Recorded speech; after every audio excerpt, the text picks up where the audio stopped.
नमस्कार, आपके साथ मैं हूं सबीना तामंग देशमुख। महायुद्ध में जीत का परचम लहराने के लिए पुतिन और ज़ेलेंस्की दोनों बेताब है, लेकिन जीत किसी के हिस्से आ ही नहीं रही।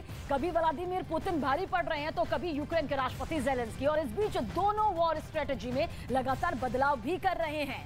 पुतिन ने अपने तबाह होते टैंकों को बचाने के लिए रणभूमि में एक नया टैंक उतारा है, और इस टैंक में यूक्रेन की जमीन को दहला देने की ताकत मौजूद है। अचूक मार और बेहद तेज प्रहार वाले इस टैंक को अब तक व्लादिमीर पुतिन ने बचा कर रखा था, लेकिन जब यूक्रेन रूसी टैंकों के कब्रगाह में तब्दील होने लगा तो पुतिन को मैदान जंग में टर्मिनेटर को कुछ इस तरह से उतारना पड़ा।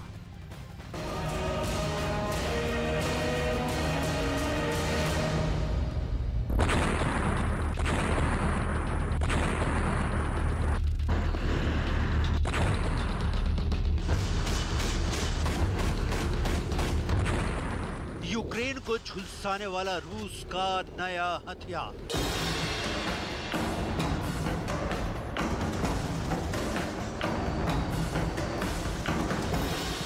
वो हथियार जिसका तोड़ यूक्रेन के पास नहीं है।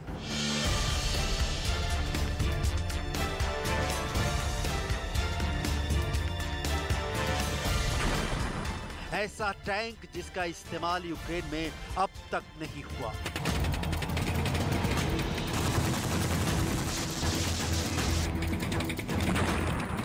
यूक्रेन की रणभूमि में पहली बार रूस ने उतारा टर्मिनेटर।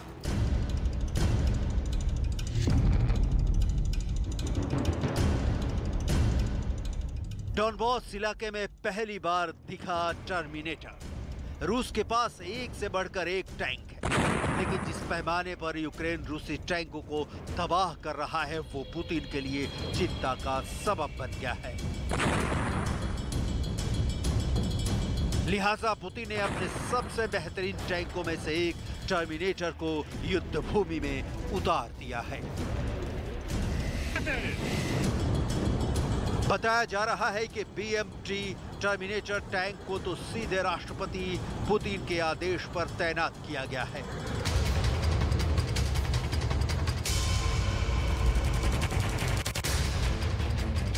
यूक्रेनी सेना ने ब्रिटेन और अमेरिका से मिली एंटी टैंक मिसाइलों की मदद से रूस के सैकड़ों T-90M और T-72 मुख्य युद्धक टैंकों को बर्बाद किया है।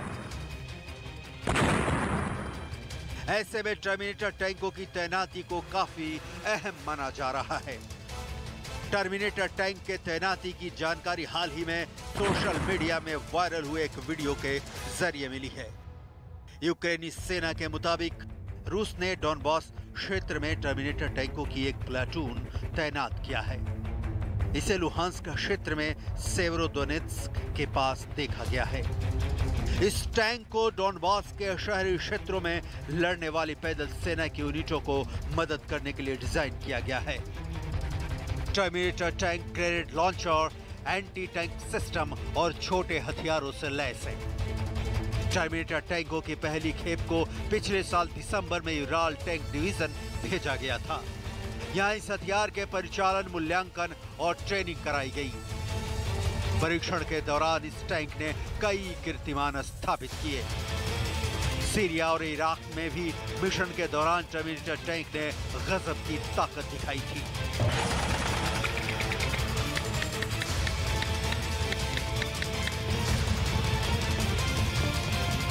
टैंक की मारक क्षमता और उबड़ खाबड़ इलाकों में इसके इस्तेमाल को देखते हुए रूसी अधिकारियों ने सेना में terminator tank support fighting vehicle की एक रेगुलर कंपनी को स्थापित करने का निर्णय लिया।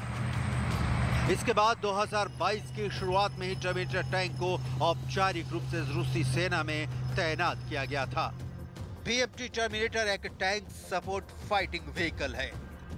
यह टैंक गोले बरसाने के साथ दुश्मनों के हेलीकॉप्टर और कम स्पीड से उड़ने वाले विमानों को भी मार गिराने में सक्षम है।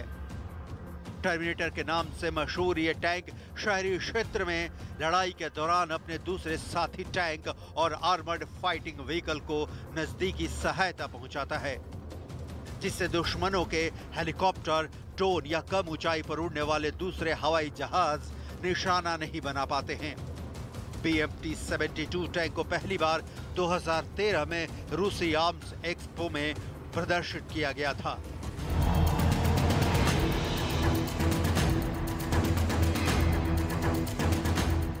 टर्मिनेटर को आखिरकार पुतिन ने इतनी देर से उतारने का फैसला क्यों किया, इसकी पूरी डिटेल आपको बताएंगे, लेकिन उसके पहले ये जानना बहुत जरूरी है कि इस टैंक में लगे हुए हथियार कौन कौन से हैं जिन्हें लेकर कहा जा रहा है कि ये अचूक हैं और दूसरी रूसी टैंकों की तरह ज़ेलेंस्की की फौज इसे तबाह नहीं कर सकेगी।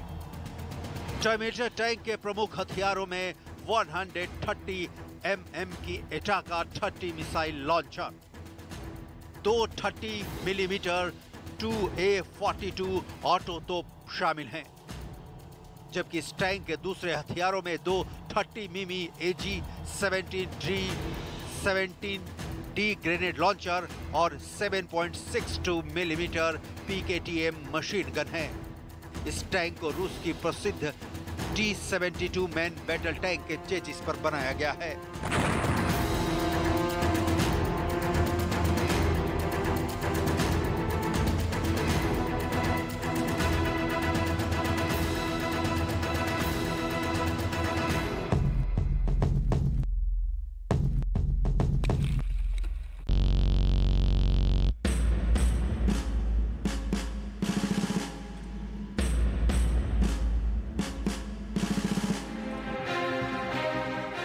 ऐसे में माना जा रहा है कि यूक्रेन में रूस के कब्जे की योजना अपने प्लान के मुताबिक काम नहीं कर रही है।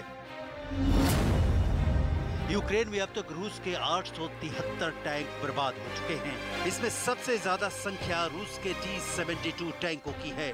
T-72 टैंक को शीत युद्ध के दौरान तत्कालीन सोवियत संघ के इंजीनियरों ने बनाया था।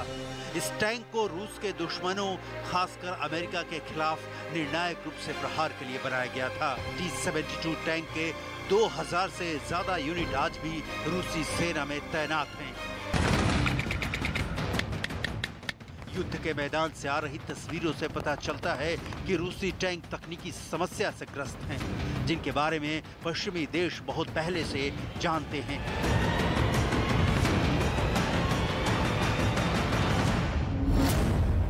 इसे तकनीकी भाषा में जैक इन द बॉक्स प्रभाव कहा जाता है। समस्या यह है कि आधुनिक पश्चिमी देशों के टैंकों के उल्टा रूसी टैंकों में गोला बारूद को बुर्ज के भीतर रखा जाता है।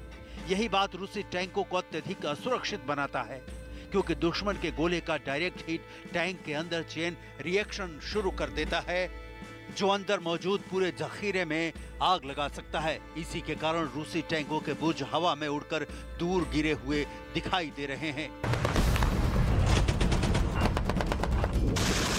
तो क्या टर्मिनेटर इस समस्या पर विजय प्राप्त कर सकता है, क्योंकि इसकी भी डिजाइन दूसरे रूसी टैंकों की तरह ही है।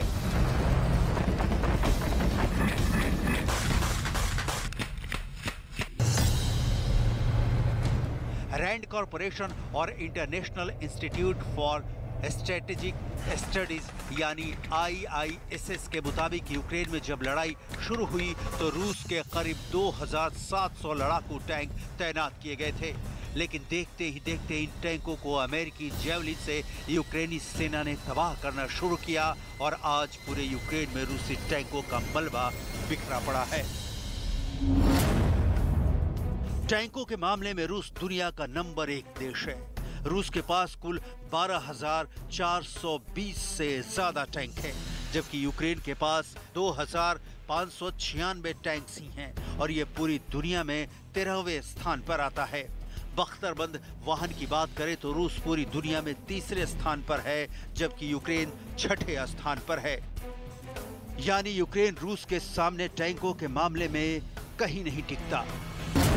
रूस के पास T-14 आर्माटा बैटल टैंक है।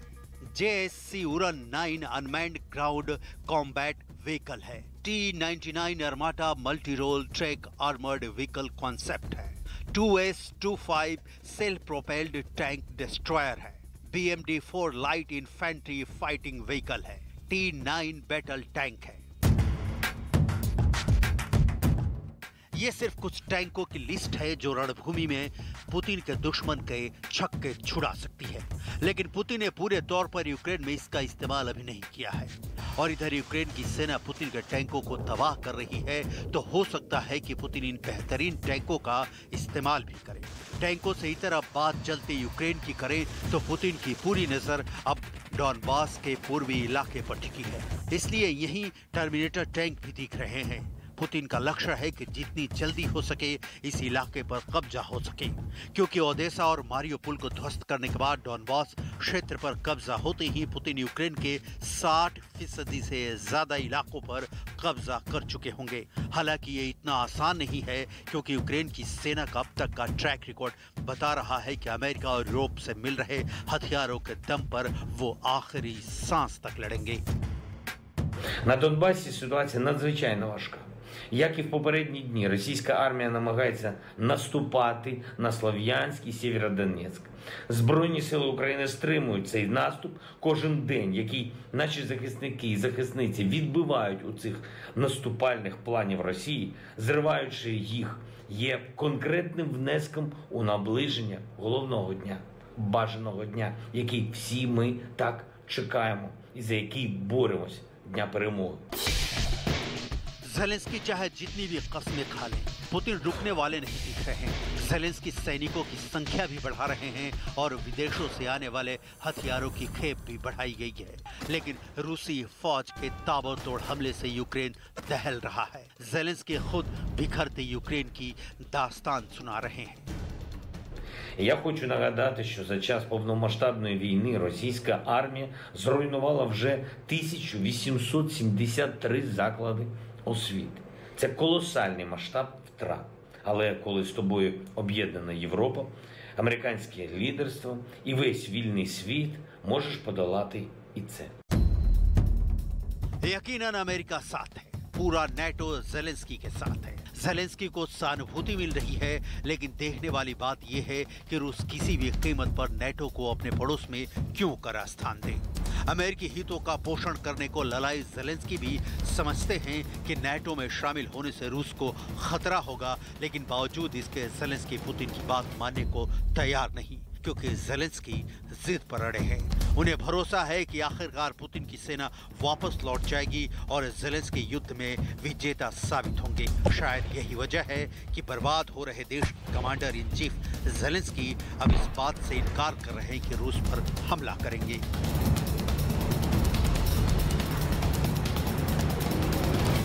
Бояться, що Україна буде якимось чином наступати на Російську Федерацію. Хочу всім нагадати, що війну ми ведемо саме на своїй території. І навіть якщо хтось з країн Європи або світу звик, що Донбас – це окупована територія Росією і вже звикли до того, що там роздали російські паспорти, то ми хотіли б сказати, що це не дуже добрі звички. Це наша територія, і ми йдемо крок за кроком і будемо йти, щоб звільняти нашу територію. Ми просто не можемо. ज़ेलेंस्की की जिद का नतीजा पूरी दुनिया देख रही है और इस बीच यूक्रेन के आम लोग बेबसी और लाचारी के आंसू बहा रहे हैं।